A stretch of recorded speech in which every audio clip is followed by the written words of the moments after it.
Okay, guys, so we're going to talk a little bit today about the vocabulary of the hackers.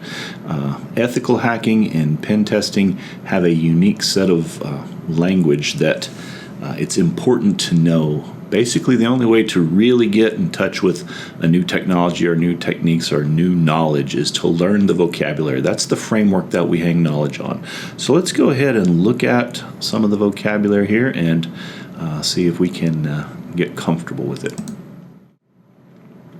All right, so here we are, and we're going to go ahead and look at the vocabulary list. I'm going to go ahead and pull it over here. And these are hacking terminologies, various hacking phrases used throughout the world of cyber. And basically, I'm going to kind of go through each one of them and give you maybe a little more detail than what's given in the handout. Adware, everybody should be familiar with adware. Essentially, it's software that hijacks your browser, hijacks your computer, hijacks your phone, and sends you ads. And that's exactly what it's for. It is on the, and I'm going to say, bare edge of legal right now, because a lot of times when you click on an install for a new program or you download a file, there is a permission screen. There is a statement that says, "I agree to this," and when you download it or you click on the link or whatever, you agree to that. So it's unethical. It's very unethical. But as far as the letter of the law goes, it is a legal thing to do. But basically, it's just software that sends you generally unwanted ads, and that's what it does.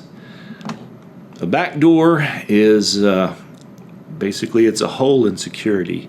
A lot of times a developer will leave a backdoor into a system or into a program, allowing them to get in for troubleshooting. And generally, they're supposed to close those before they send the software or the system out into the market. But sometimes that doesn't happen.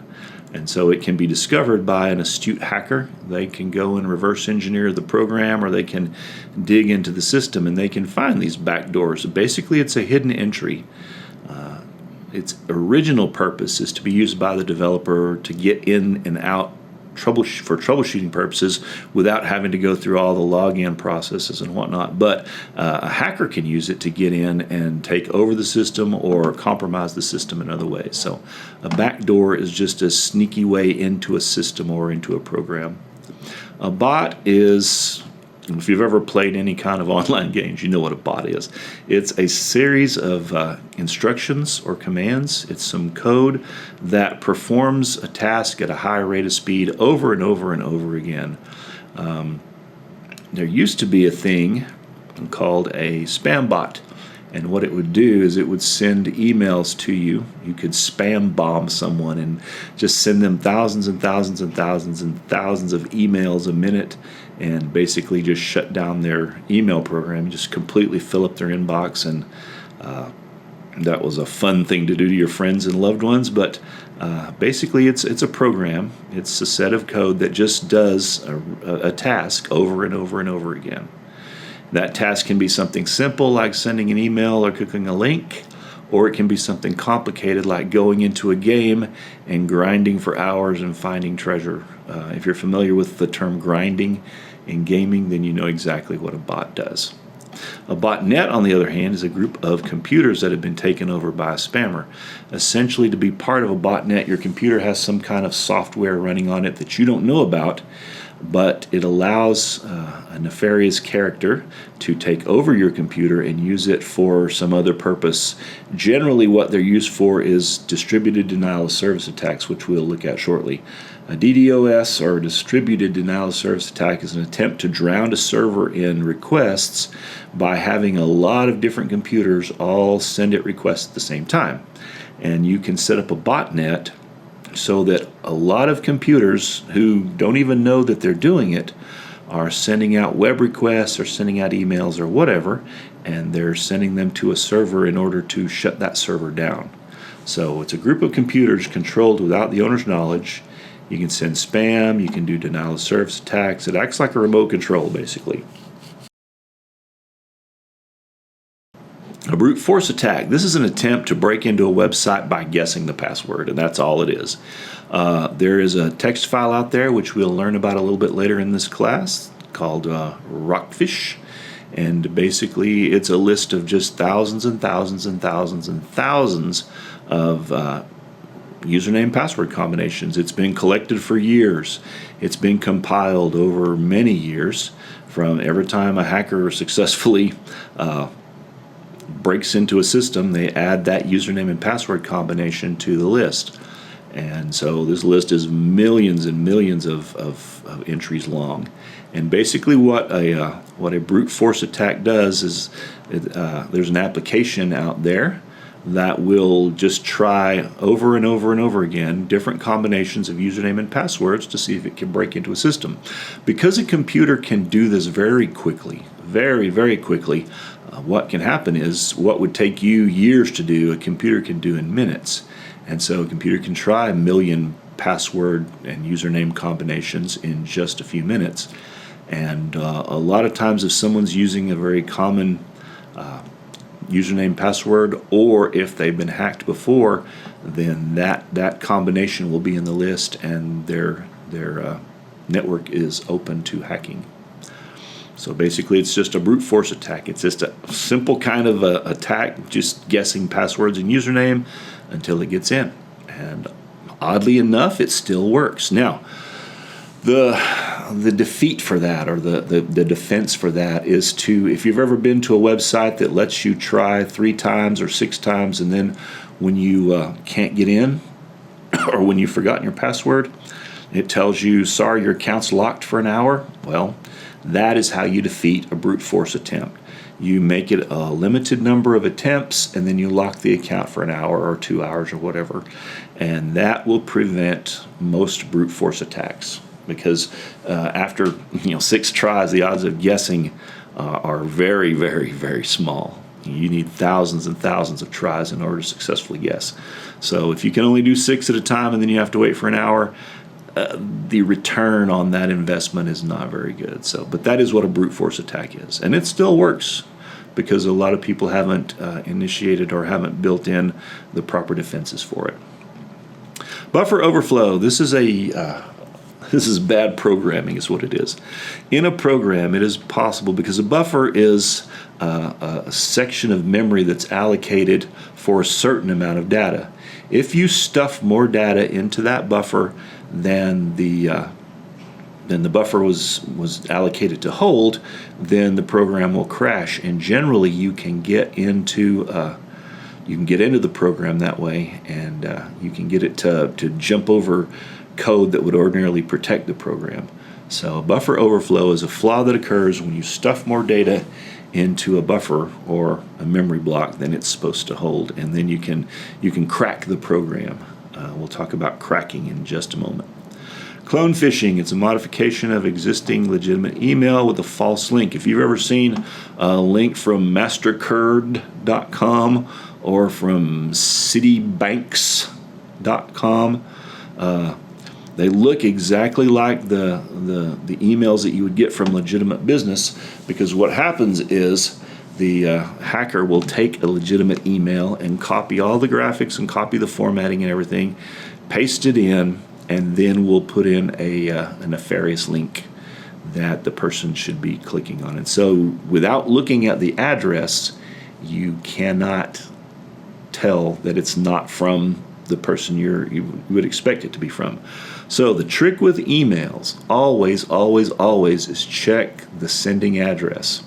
You always want to check the source address and make sure that it's from what you expect it to be from, and not from some Gmail or some huge string of random characters. A lot of times that's what they'll make up a spoofed address. It's just a huge string of a bunch of random characters.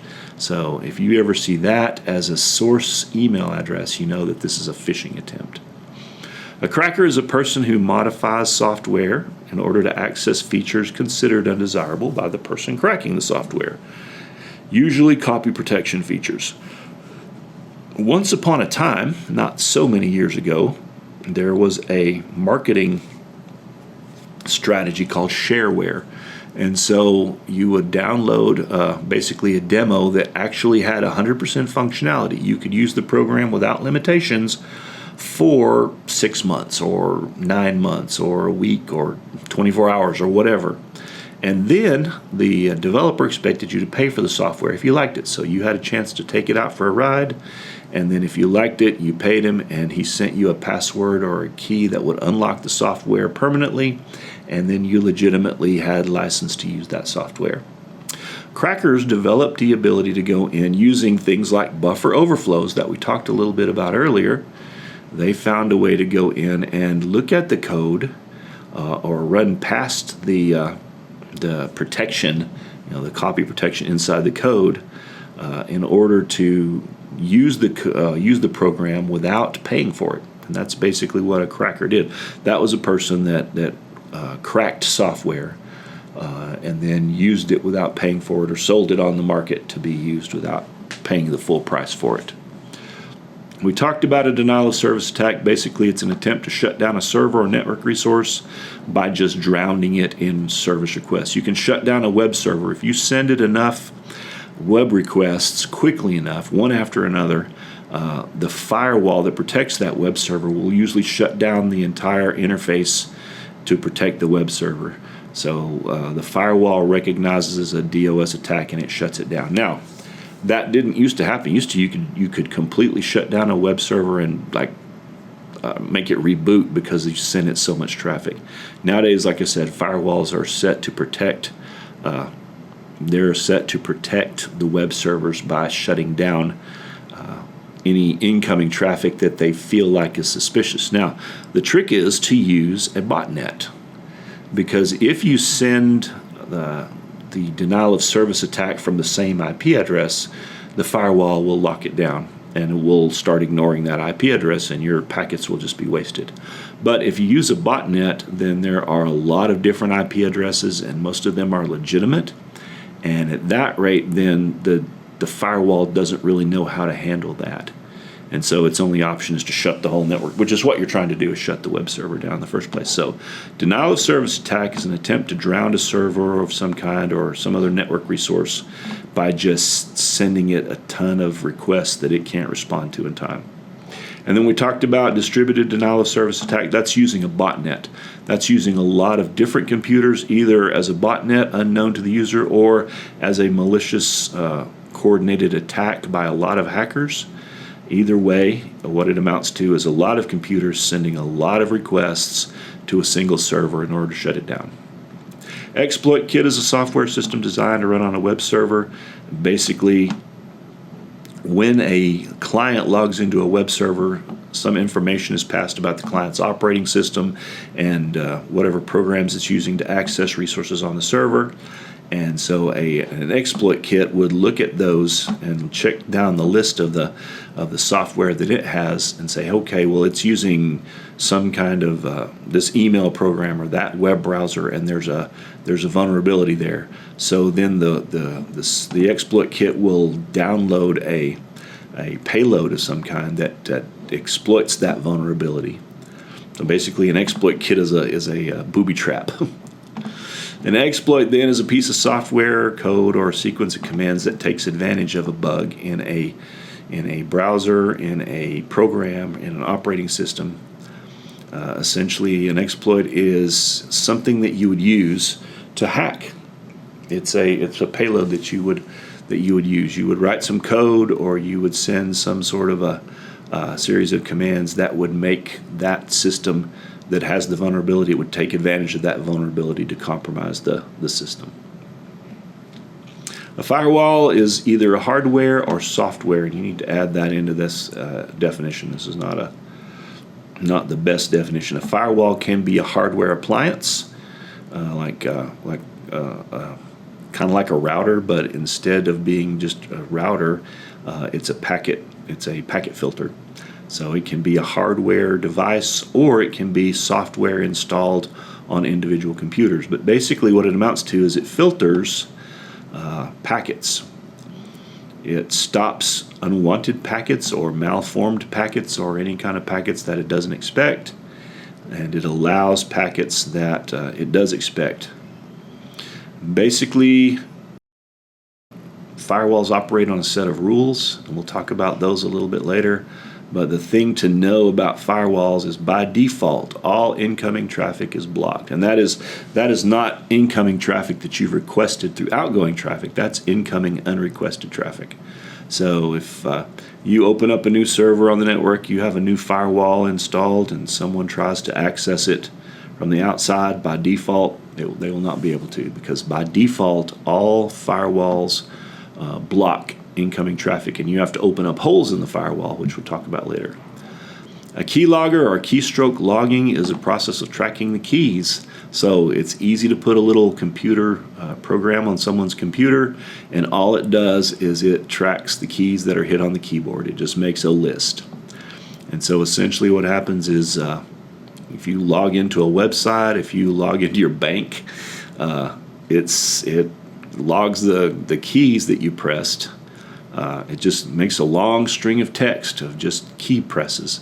And then the hacker can go through that list and say, oh, look at this. It looks like a username and password, and he was trying to go to Citibank.com, and looks like he tried to log in. Here's his username and password for Citibank. I wonder what kind of account he's got. So basically, keyloggers are secreted onto a computer using either Trojan or a phishing email, something that gets the user to click on a link or install a program. And when that happens, then the keylogger sits quietly in the background. It's very hard to detect because it doesn't do what an ordinary virus would do. It doesn't disrupt your operations at all. It just makes a list of the text that you type. So, and then it usually sends that out via text message or an email, something like that. So keyloggers, they keep track of keys that were pressed in order to gather up password and username information. Logic bomb is a virus. We don't see that very often anymore. It triggers a malicious action when certain conditions are met. We'll talk about some really famous logic bombs. Basically, the ones we'll talk about are time bombs. So on a certain day, May the 4th, May the 4th be with you. There was a really bad virus that every year on May the 4th it would go off, and the computers that had it would get shut down, or they'd have Star Wars playing on their screen and they couldn't get it to stop. Things like that. Logic bombs are generally they're old school. Not many people write viruses anymore, and this is a thing that you'll discover. The old style viruses, basically they were I'm going to say this. They were more attempts at dominance than they were anything else. Hackers wanted to establish their dominance over other hackers, so they would write these viruses that caused your computer to do either stupid or very harmful things. Some of them would format your computer and completely erase it. Some could lock down your memory, cause a memory leak that would just continue to go until your computer shut down. Things like that, but they did not accomplish really anything. Today's hackers are more mercenary, I guess. They're after money. What they want is your username, password information, credit card numbers, things like that. But things like a logic bomb, these are old school. These are what hackers used to do back in the day, but not so much anymore. Nowadays, hackers are more money oriented or more money motivated. Malware is an umbrella that covers all kinds of harmful. Mal means bad, and ware comes from software. So we're talking viruses, Trojans, worms, ransomware, spyware, scareware, adware, just anything that's bad as far as software goes, it can fall under the heading of malware. A master program. This is something that a hacker uses to remotely transmit commands to an infected zombie drone, which is part of a botnet. We talked about botnets a little bit earlier, and we talked about distributed denial of service attacks. Well, a master program is how you would control those zombies, and what the members of a botnet are called zombie drones or zombies. And essentially what happens is then the hacker sends a target using this master program to hundreds and hundreds and hundreds of zombies in a botnet, and they carry out a denial of service attack. And if somehow the defense team on that server happen to trace it back, they're going to trace it back to just ordinary people who don't have any idea that they're part of a zombie, that they're part of a botnet. Phishing is email fraud. Basically, the perpetrator sends legitimate-looking emails. Usually it'll have the right logos. It'll have the right format. The only thing that'll be different will be the sending address. That is one of the keys to defense.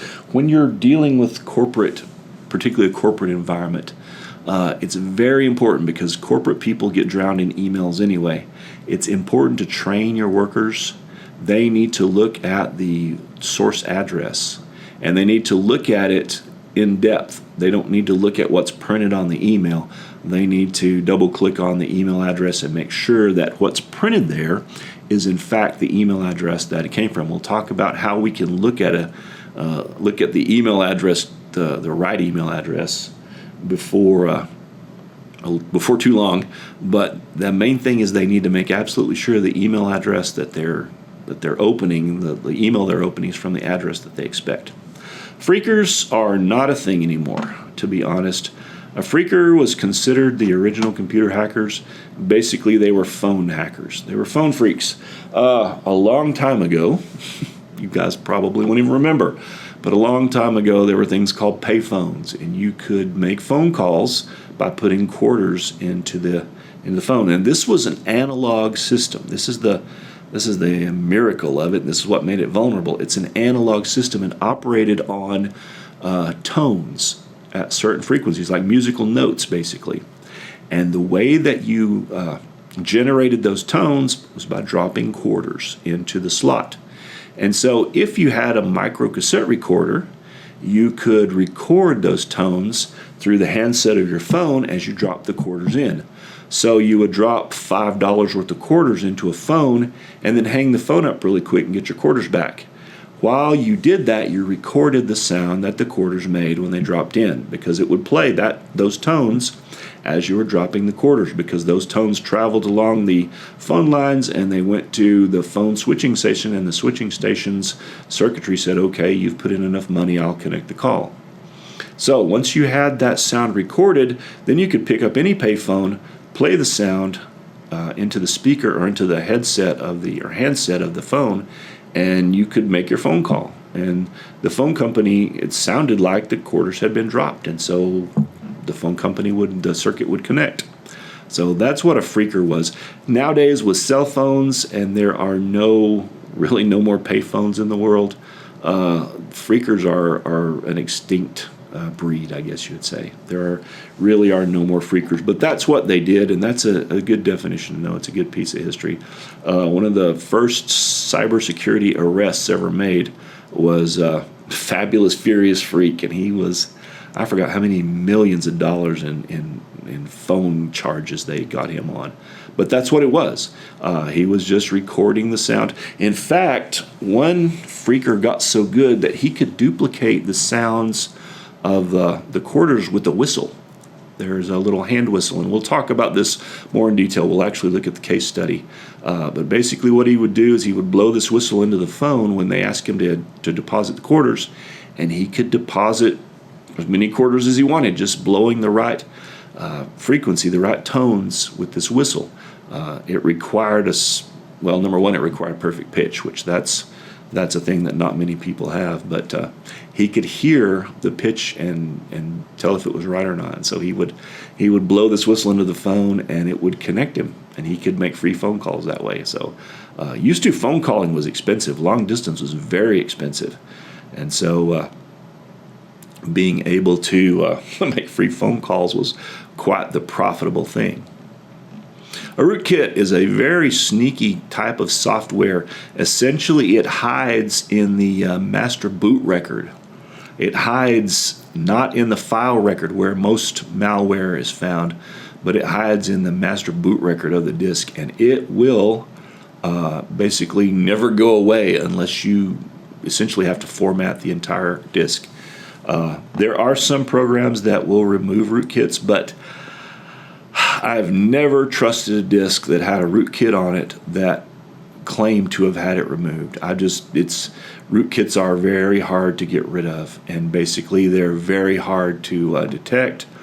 And then generally with regular antivirus, you try and it says, yeah, I got rid of that, and then you reboot your computer, and there it is back again. The malware has returned. So a rootkit is a stealthy kind of software designed to hide its existence, and it does it by infecting the master boot record rather than the file system. Shrink-wrap code attack is an attack exploiting holes in unpatched or poorly configured software. And we'll talk about patches, and we'll talk about fixes and different kinds of things that you need to have your software do for you automatically. But just know that you can exploit holes in software that is unpatched. Social engineering basically is lying. You're deceiving people by playing on their emotions. You are making them afraid or concerned. You are making them sympathetic towards you. Basically, you're play acting, and you're taking advantage of people's emotions in order to get information from them, either personal information or network access information, things like that. That's what social engineering is. That is the key. The best hackers in the world maybe aren't even the best computer users. It's possible to be a hacker without having any computer skills if you can manipulate people. The key to hacking is manipulating people before anything else. The technical skills, you can develop those easy, but if you can develop the ability to manipulate people, you can be a very successful and very, very, very evil hacker, because basically it amounts to lying to people. Spam has been around since the beginning of the internet. In the 80s, in 1980s, when I first got on, that was my greatest concern. Was I got all these letters for different kinds of ads for things, and basically they're just junk emails. They're sent to a large number of people without their consent, and hopefully, at some point. Now, here's a thing. I would very much like to see spam become illegal, and people that do it be prosecuted. But at the same time, I'm not a big fan of internet regulation. So there's the playoff. A lot of times you put up with things like spam and adware and things like that aren't necessarily illegal, because if you start regulating things like that, you never know where the regulation is going to stop. Spoofing, you are essentially hiding your identity by sending false information to a host. Essentially, you're sending a fake IP address, you're sending a fake MAC address, you're sending fake credentials. Spoofing is a technique to gain access to a computer by sending incorrect or false information. Spyware, software that aims to gather information. Essentially, what they want to do is get things like social security numbers, like credit card numbers, telephone numbers, personally identifying information, or PID, P-I-D. You would think, well, what does it matter if somebody knows my name and my address? Well, as people learn more about you, they can put together a dossier, and as they gather information like birthdays and pets' names and things like that, it's very easy to translate that information into passwords or security questions for bank programs and things like that. So a good hacker will always do a lot of research before he tries to infiltrate a target. And so that information usually involves some kind of spyware. SQL injection. We're injecting SQL code into a basically, you're just typing some SQL code into a username or password block in order to crack the database. People who do HTML coding for a living, if there's anyone out there that's an HTML developer, one of the most important things you can do is secure the access that you have for backends. You want to make sure that any code or any text that you allow users to type into a box or a blank on your website strips that of any special characters. It doesn't allow anything except what the box is expecting. If it's a zip code, it only wants 7 numbers. If it's a password, it only wants whatever code or whatever characters the password expects, and it only allows that many characters. You can type in SQL code, or in fact, you can type in a lot of different kinds of code depending on what kind of server you're trying to hack. But SQL injection's easy because basically you can type in something like single quote space or 1 equals 1, and what happens is the SQL statement looks at that, and it after that single quote it says or, and if you know anything about coding, that means this or that, or 1 equals 1. Well, 1's always going to equal 1, and so that statement evaluates as true every time, and so that's a good way to get your system broken into. So number one, you want to use compiled SQL statements when you're evaluating or when you're authenticating to a SQL server or when you're writing code to do that. You don't want to use OpenSQL into a website. That's a really old thing, and not many people do that anymore. Nowadays, most people will use some kind of compiled statement that only takes in a certain patterns, and anything else you send it's just going to ignore. But SQL injection is typing SQL code into a website basically to allow you to access it. A threat, that's any possible danger that could exploit a bug or a vulnerability. A threat's a threat. That should be pretty simple. A Trojan, like the Greek myth, a Trojan horse essentially was what the Greeks did. They built a big wooden horse and they got inside it, pushed it up to the gates of Troy. The Trojans were like, wow, this is cool. Let's bring it in. And they pulled it inside the city, and that night the Greeks crawled out of it and attacked the city and took it over. Well, a Trojan horse is a program that does that as well. It's disguised to look like a valid program. You may download some kind of shareware, a freeware program, some kind of a video.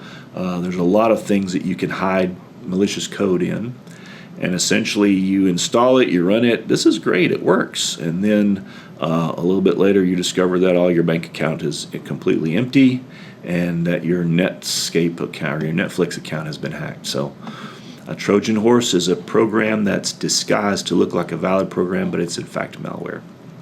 Virus is a piece of code that is capable of copying itself and usually has some harmful effect on your system. We talked about it a little earlier. Viruses are kind of old school.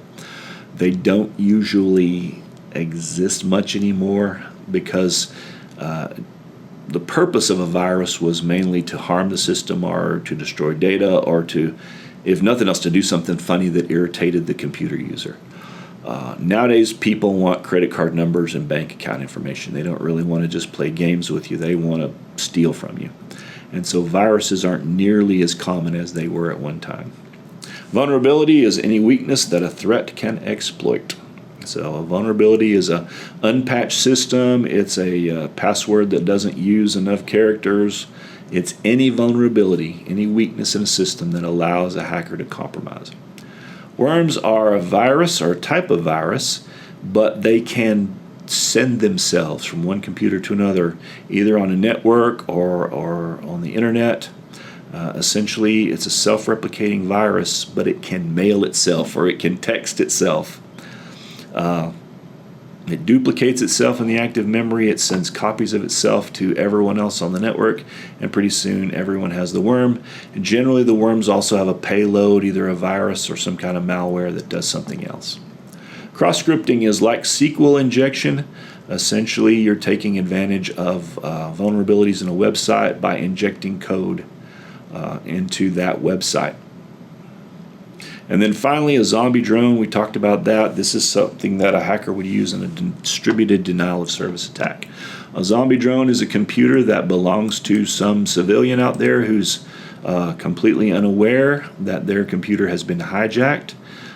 There's software that runs in the background, and essentially when the master program of a hacker sends a command over the internet to the zombie drone, it'll be listening on some unmonitored port somewhere, and it receives information. Then it will do whatever the master program tells it to do. Generally, that's to start sending spam emails, or that's to start sending message requests to a server, or start sending web requests to a server. Like I said, for a distributed denial of service attack. A zombie drone basically is a way of covering your tracks. If all of your attacks are coming from zombie drones, then no one can ever come back to your IP address and discover that you were the person responsible for the hack. All right, guys, I hope this was helpful. We will have a vocabulary quiz probably in the next day or so, sometime in the near future. So go ahead and go over these, probably watch this video again a time or two and just kind of get familiar with these words and the definitions. And if you have any questions, I can be reached through the Canvas inbox. I hope you have a good day.